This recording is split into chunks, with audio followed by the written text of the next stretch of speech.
शेतकरी कर्जमाफी योजना 2026 याबाबतची एक महत्वाची आणि मोठी अपडेट आहे, ज्याची माहिती आपण आजच्या व्हिडिओच्या माध्यमातून घेणार आहोत.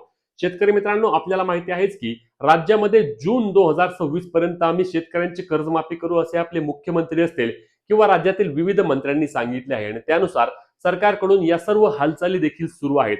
आता ज्यामध्ये डेटा गोळा करण्याची प्रक्रिया असेल किंवा पोर्टल तयार करण्याची प्रक्रिया असेल, कोणत्या शेतकऱ्यांना लाभ द्यायचा असेल, अशी सर्व माहिती त्या ठिकाणी सरकारकडून आता गोळा करण्याचं काम सुरू झालं आहे. कारण आता आपण पाहिलं की जानेवारी महिना संपला आहे. फेब्रुवारी, मार्च आणि एप्रिल महिन्यापर्यंत त्या ठिकाणी सरकारला अहवाल देणे गरजेचं असणार आहे की नक्की कोणत्या शेतकऱ्यांची माफी होणार आहे. याबाबत जे चालू बाकीदार आहेत, म्हणजेच की ज्यांचं रेग्युलर कर्जमाफी कर्ज ते भरतात काढतात अशा शेतकऱ्यांबाबत देखील सरकार काय करणार आहे, तसेच थकबाकी नक्की किती वर्षापर्यंत असल्यास शेतकऱ्यांना माफी मिळणार आहे, असे विविध प्रश्न शेतकरी बांधवांना पडलेले आहेत.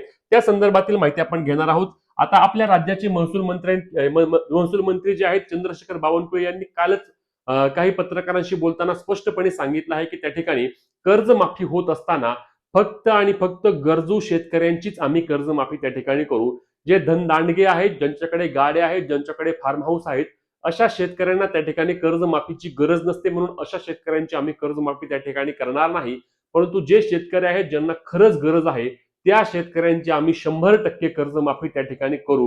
आणि म्हणूनच या शेतकरी कर्जमाफीबाबत सरकारच्या कोणत्या हालचाली आता नक्की सुरू आहेत, सरकारकडून कोणत्या टप्प्यावरती काम सुरू आहे, याबाबतची माहिती आपण आजच्या व्हिडिओच्या माध्यमातून घेणार आहोत. तसेच शेतकरी बांधवांनो, तुम्हाला देखील हे काम करावे लागणार आहे. कोणते काम करावे लागणार आहे तर ते देखील आपण व्हिडिओमध्ये पाहणार आहोत.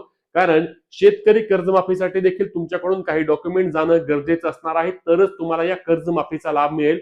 अन्यथा एकदा वेळ निघून गेल्यानंतर तुमची कर्जमाफी त्या ठिकाणी राहू शकते. आणि म्हणूनच व्हिडिओ नक्की शेवटपर्यंत पहा आणि चॅनलला सबस्क्राईब आणि पेजला फॉलो करायला विसरू नका, कारण तुम्हाला अशीच माहिती आपल्या पेजच्या माध्यमातून कायम स्वरूपी मिळते. तर यामधील सर्वात महत्वाची पहिली बाब म्हणजे ऑक्टोबर 2025 पासूनच शेतकऱ्यांकडून या ठिकाणी कर्जमाफीबाबतची माहिती गोळा करण्याचं काम सरकारच्या वतीने सुरू केलेलं आहे.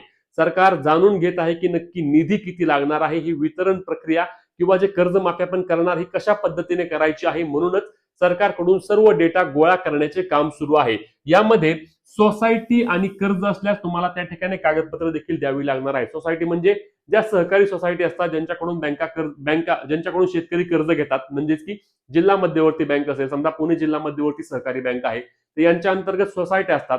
या सोसायटीकडून शेतकरी कर्ज घेत असतो आणि मग सोसायटीचा डेटा असतो तो ऑनलाईन डेटा नसतो. आणि म्हणूनच जे शेतकरी आहेत ज्यांनी सोसायटीकडून कर्ज घेतलं आहे त्यांना त्या ठिकाणी डॉक्युमेंट जमा करावी लागणार आहेत. राज्यातील विविध सोसायटीमध्ये हे डॉक्युमेंट जमा करण्याची प्रक्रिया सर्वत्र सुरू आहे आणि अजूनही प्रक्रिया सुरू आहे. शेवटचे काही दिवस उरले आहेत. मग आता डॉक्युमेंट कोणते द्यायचे आहेत, तर यामध्ये शेतकरी जो असणार ते शेतकऱ्याचे आधार कार्ड असते, शेतकऱ्याचे किसान कार्ड असते, सर्वात महत्वाचं म्हणजे शेतकऱ्याचा फार्मर आयडी म्हणजेच की ऍग्री स्टॅकवर नोंदणी असणे बंधनकारक असणार आहे. अजूनही ज्या जर बांधवांनी त्यांचा फार्मर आयडी काढला नाही त्या शेतकऱ्यांना शेवटची संधी असणार आहे. अजूनही जर तुम्ही तुमचा फार्मर आयडी काढला नाही, तुमची ऍग्री स्टॅकवर जर नोंदणी दिसली नाही, तर तुम्हाला कर्जमाफीचा लाभ मिळणार नाही. हे पुन्हा एकदा मी सांगतोय. अजूनही अनेक शेतकरी बांधव असे आहेत की ज्यांचा फार्मर आयडी नाही, ज्यांची ऍग्री स्टॅकवर नोंदणी नाही. सरकार ही पूर्ण वितरण प्रणाली किंवा कर्जमाफी प्रणाली ही ऑनलाईन पद्धतीने करणार आहे. यासाठी पोर्टलचे डेव्हलप करण्याचं काम देखील सुरू आहे आणि हा सर्व डेटा ऍग्री स्टॅक वरूनच घेतला जाणार आहे. म्हणूनच शेतकरी बांधवांनो, जे शेतकरी आहेत त्या सर्वांना अजून एकदा सांगतो मी की फार्मर आयडी काढून घ्या. फार्मर आयडी नसेल तर तुम्हाला यापुढे पीक विमा मिळणार नाही, तुमचे पीएम किसान नमो शेतकरी योजनेचे पैसे मिळणार नाहीत, तुम्हाला कर्ज माफीचा देखील लाभ दिला जाणार नाही. अजूनही वेळ आहे. लवकरात लवकर तुम्ही तुमचे फार्मर आयडी काढून घ्या. फार्मर आयडी असेल तर तुम्हाला कोणत्याही प्रकारे घाबरून जाण्याची आवश्यकता नाही. आणि फार्मर आयडी सोबत अजून कोणतं डॉक्युमेंट, तर तुमचं किसान कार्ड असणार आहे किंवा तुमचे बचत खाते जे असणार त्याचे बँक पासबुकची झेरॉक्स द्यायची आहे, तुमचा फोटो द्यायचा आहे. असे डॉक्युमेंट तुम्हाला तुमच्या सोसायट्यांमध्ये जमा करावे लागणार आहेत. आता ज्या शेतकऱ्यांचे राष्ट्रीयकृत बँकांमध्ये कर्ज आहे, म्हणजे की युनियन बँक असेल किंवा त्या ठिकाणी बँक ऑफ महाराष्ट्र असेल, बँक ऑफ बडोदा असेल, युको बँक असेल, अशा बँकेत ज्यांचे कर्ज आहे त्यांचा डेटा काय असतो की आधीच ऑनलाईन पद्धतीने त्या ठिकाणी तयार असतो. आणि म्हणून त्या ठिकाणी शेतकऱ्यांना स्वतःहून काही देण्याची आवश्यकता नसतात. बँका स्वतः तो डेटा लगेच गव्हर्नमेंटकडे, सरकारकडे प्रोव्हाइड करतात. म्हणून शेतकऱ्यांकडून ते कोणतेही डॉक्युमेंट घेत नाही. त्यामुळे तुम्हाला लगेच ज्यांचे ज्यांचे राष्ट्रीयकृत बँकांमध्ये किंवा तुमचे इतर जे आपल्या खासगी बँका आहेत त्यांच्यामध्ये जर कर्ज असेल तर देखील तुम्हाला ऑनलाईन पद्धतीने डॉक्युमेंट ते ऑटोमॅटिकली पाठवतात. म्हणून शेतकऱ्यांकडून कोणत्याही प्रकारचे डॉक्युमेंट अजून तरी आपल्या ज्या इतर बँका आहेत त्यांनी घेतलेले नाहीत, परंतु सोसायट्यामध्ये नक्कीच ही कागदपत्र स्वीकारण्याची प्रक्रिया सुरू आहे. तुम्ही अजूनही दिले नसल्यास लवकरात लवकर द्या आणि तुमची थक बाकी असू द्या किंवा तुमची चालू बाकी असू द्या, सर्व डेटा सरकारकडून गोळा करण्याचे काम सुरू आहे. म्हणूनच अनेक जण म्हणतील की माझी तर बाबा चालू बाकी आहे, मी कर्ज प्रत्येक वर्षाला नवं जुनं करतोय, मग मला हे डॉक्युमेंट देण्याची गरज नाही.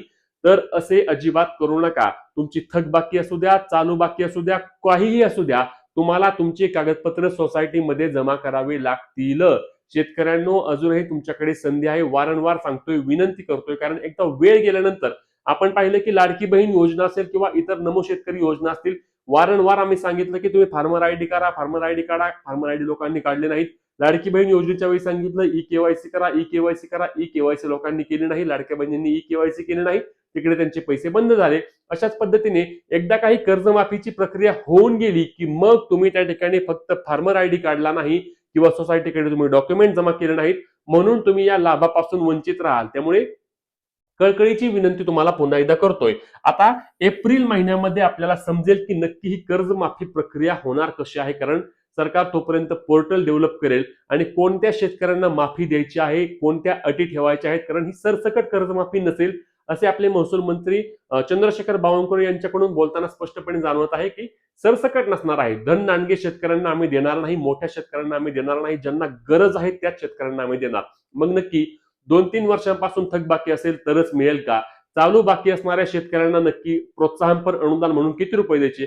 आपण पाहिलं की मागे उद्धव ठाकरेंनी ज्यावेळी मुख्यमंत्री असताना कर्जमाफी केली होती, 2 लाखांपर्यंत कर्जमाफी केली होती आणि त्यानंतर जे शेतकरी रेग्युलर पैसे भरतायत त्यांना जास्तीत जास्त 50,000 रुपयांपर्यंत प्रोत्साहनपर अनुदान देण्यात आले होते, ज्यातही अनेक शेतकऱ्यांना हे प्रोत्साहनपर अनुदान मिळालेच नाही. मग अशा पद्धतीने चालू बाकीदारांना काय द्यायचं, थक बाकीदारांना काय द्यायचं, असा सर्व डेटा करण्यासाठी जी कमिटी काम करते ती कमिटी सरकारला एप्रिल महिन्यामध्ये अहवाल देणार आहे आणि तो अहवाल सरकारकडे आल्यानंतर हा निधीची तरतूद सरकारला करावी लागेल की नक्की निधी किती लागणार आहे. त्यानंतर मे आणि जून या 2 महिन्यांमध्ये सरकार तो संपूर्ण निधी तरतूद करेल आणि मग शेतकऱ्यांची प्रत्यक्षात कर्जमाफी जून किंवा जुलै महिन्यापासून सुरू होऊ शकते आणि त्या ठिकाणी शेतकऱ्यांना कर्जमाफी मिळेल. आता यातही आपले बच्चूभाऊ कडू असतील किंवा अनेक जे आमदार आहेत किंवा अनेक जे आंदोलक आहेत त्यांच्याकडून स्पष्टपणे सांगण्यात येत आहे की 7-12 कोरा केला, म्हणजे शेतकऱ्यांवर कितीही कर्ज असू द्या त्या ठिकाणी शेतकऱ्यांचा 7-12 कोरा करा. परंतु आजवर झालेल्या कर्जमाफीमध्ये आपण पाहिलंय की कर्जमाफीमध्ये फक्त पीक कर्ज माफ होत असतं, यामध्ये मध्यम मुदत असेल किंवा तुमचे दुय्यम कर्ज असेल तर या ठिकाणी सरकार कर्जमाफी देत नाही. यावेळीची कर्जमाफी नक्की कशी होईल? शेतकऱ्यांचा सरसकट 7-12 कोरा करावा का? तुमची काय मागणी आहे नक्की कमेंटच्या माध्यमातून सांगा. तसेच ज्यांचे रेग्युलर कर्ज जे भरतायत त्यांना देखील 1 लाख रुपयांपर्यंत प्रोत्साहनपर अनुदान देण्याची मागणी होत आहे. तर ही देखील मागणी मान्य होईल का? नक्की कमेंटच्या माध्यमातून सांगा. तुमचे डॉक्युमेंट तुम्ही जमा केले का किंवा तुमच्यावर कर्ज आहे का किंवा तुमचे याच्याबद्दल जे काही प्रश्न असतील ते आम्हाला नक्की कमेंटच्या माध्यमातून विचारा. महत्त्वाची व्हिडिओ असणार आहे, जास्तीत जास्त शेतकरी मित्रांपर्यंत शेअर करायला आणि कर्जमाफीबाबतच्या किंवा इतरही सर्व महत्त्वाच्या अपडेटसाठी आपल्या पेजला फॉलो करायला, चॅनलला सबस्क्राईब करायला विसरू नका. भेटूया पुढच्या व्हिडिओमध्ये. तोपर्यंत जय महाराष्ट्र.